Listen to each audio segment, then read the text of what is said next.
Class 10th real numbers MCQ। चलो बच्चे पहला क्वेश्चन देखते हैं। पहला क्वेश्चन क्या है फर्स्ट। आज हम लोग 11 टॉप जो है क्वेश्चन पढ़ेंगे जो कि बोर्ड एग्जाम में पूछा जाता है। पहला क्वेश्चन है question number 1। If p square equal to 32/50 comma then p is an. P क्या चीज़ है? होल नंबर है, इंटीजर्स है, रेशनल नंबर है, इरेशनल नंबर है। तो सबसे पहले हम लोग सोल्यूशन करेंगे। तो p का वैल्यू यहाँ पर अगर देखा जाए तो गिवन में दिया हुआ है कि p square equal to 32/50। Okay, अब ये 32/50 है। 32 किससे डिविजन हो सकता है?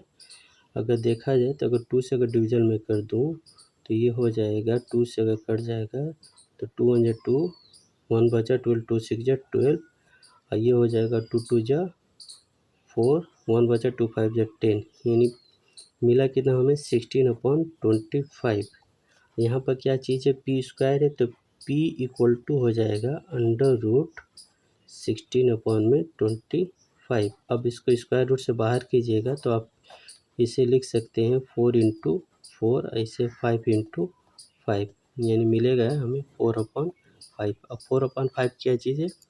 ये आपका रेशनल नंबर है, क्योंकि रेशनल नंबर का डिफिनेशन क्या होता है? Rational number is represented by p/q where p and q are integers. यहाँ जहाँ की p एंड q इंटीजर्स ही है 4 और 5, तो ऑप्शन नंबर हम लोग का सही होगा option number c, rational number.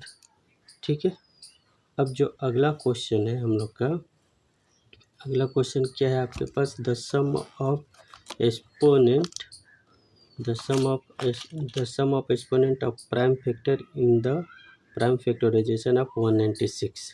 ठीक है, हमें क्या पता करना है? हम लोग को पता करना है sum of exponent of prime factor, यानी सबसे पहले हम 196 का प्राइम फैक्टर करेंगे।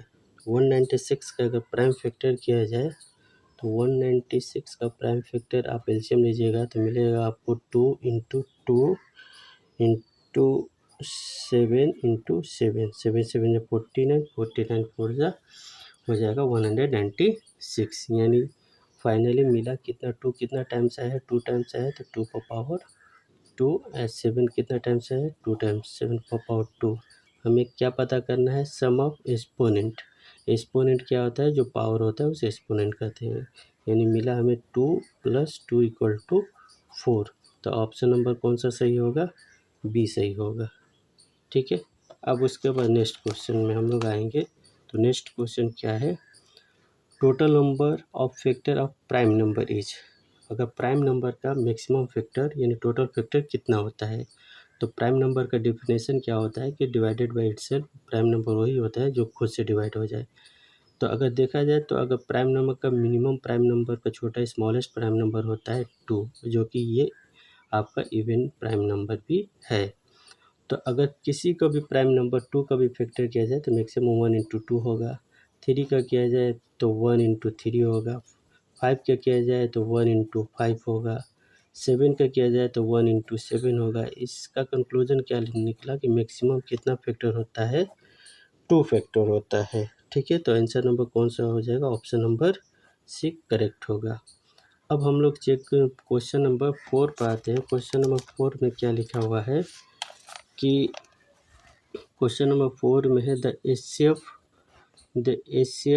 And the LCM of 12, 21, 15 respectively. ठीक है, अगर 12 का फैक्टर किया जाए तो 12 का फैक्टर होगा आपका 2 × 2 × 3, 3 2 6, 6 2 12।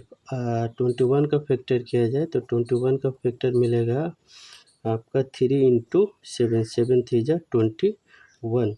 15 का फैक्टर किया जाए तो मिलेगा हम लोग को 3 × 5। ठीक है, हमें क्या निकालना है? HCF निकालना है। तो HCF क्या होता है? जो हाईएस्ट कॉमन होता है, हाईएस्ट कॉमन फैक्टर। तो हाईएस्ट कॉमन फैक्टर आपका HCF में क्या मिलेगा यहाँ पर? यानी सब में मिलता जुलता, यानी 3 है 3 है 3 है, सिर्फ 3 कॉमन फैक्टर है तो HCF कितना हो जाएगा? 3। और LCM अब यहाँ देखिए कौन सा टर्म सबसे मैक्सिमम है, किस में? 12 में, 21 में, 15 में, किस में कौन सा नंबर टर्म सबसे ज़्यादा? 2 टाइम्स है तो 2 को 2 टाइम्स से लिख लीजिए। 3 1 टाइम्स तो 3 को सिर्फ 1 टाइम्स। 5 भी 1 टाइम्स, 7 भी 1 टाइम्स, ठीक है।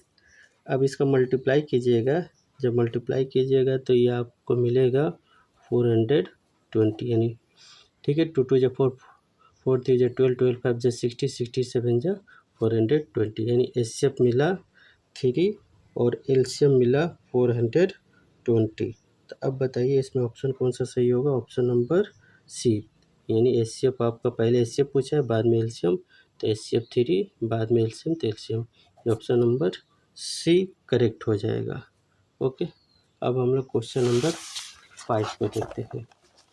क्वेश्चन नंबर 5 में देखिए क्या है, for what least value of in natural number 24 power n is divisible by 8, ठीक है।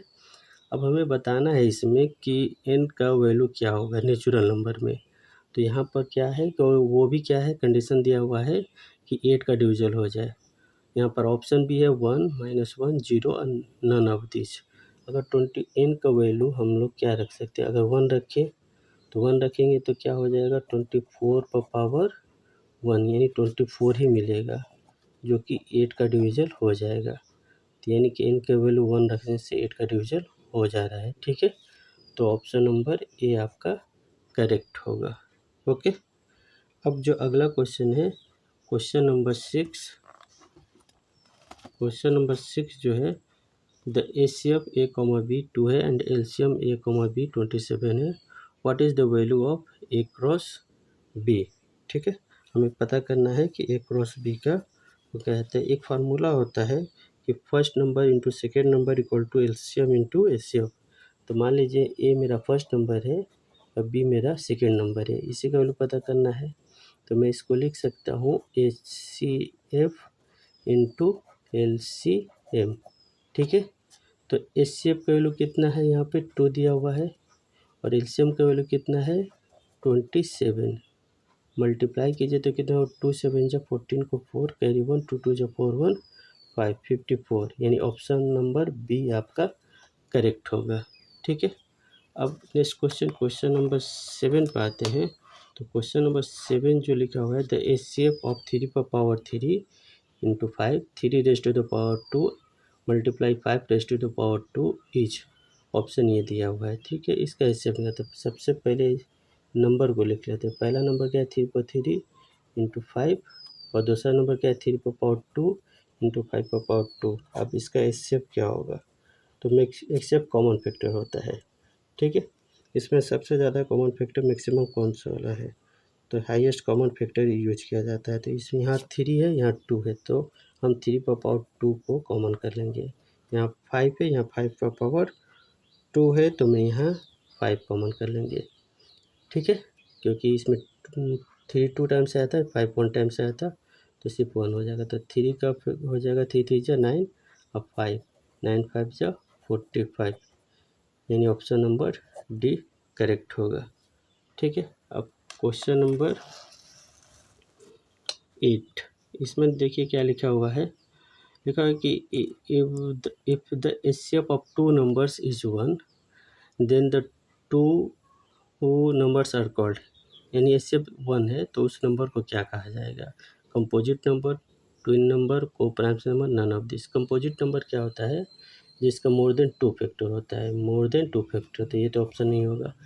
ट्विन प्राइम्स नंबर क्या होता है, जिसका बीच का डिफरेंस एग्जैक्टली 2 हो, जैसे 3 5, ये 2 नंबर हो गया, ठीक है। ऐसा नंबर जो मिले तो इस 11 13 ये क्या हो गया, ट्विन नंबर हो गया।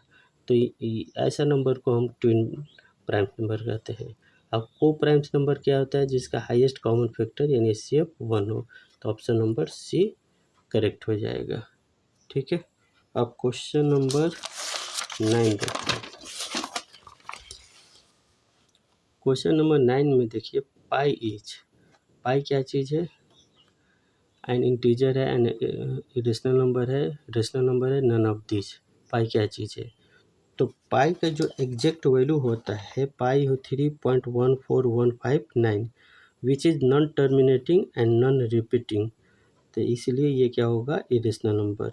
तो पाई जो होगा, जो इसका वैल्यू होता है pi equal to 0.1415 dot dot dot.